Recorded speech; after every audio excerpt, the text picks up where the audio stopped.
মুসলমানের বন্ধু মুতে পানি নেয় না, দাঁড়ায়া মুতে, সে আবার মুসলমানের বন্ধু হয় কেমনে? ও তো তোমার জানাজার পর্যন্ত আসার পরে বদদুয়া ছাড়া দোয়া করতে পারবে না, ঠিক না? তোমার জানাজায় আসবে, আসার পরে ডান হাতের উপরে বাম হাত দেওয়া লাগবে কিনা তা জানে না। সূরা ফাতিহা মাতিহা পড়া লাগবে না, আল্লাহ বাঁচাইছে জোরে পড়া লাগে না। তাছাড়া সব লোক জানে ফেলতো, ও কিচ্ছু পড়ে নাই, খালি মুসাই।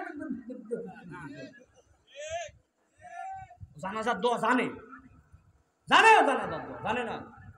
জীবনে দোয়া কোনো ঠিক করে নাই এখন পর্যন্ত। হ্যাঁ, জানাজার দোয়া জানবে কেমনে?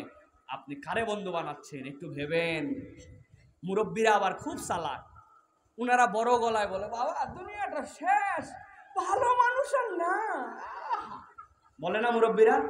এই কথা যেগুলো বলে না, এগুলো আমার সহ্য হয় না। উনি বলে দুনিয়া ভালো, আগে ভালো ছিল বাবা, দুনিয়া ভালো।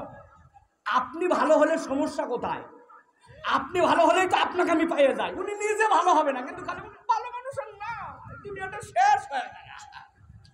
নিজে বদলান না কেন? নিজে বদলালে তো মানুষ একটা ভালো মানুষ খুঁজে পায়, ঠিক না?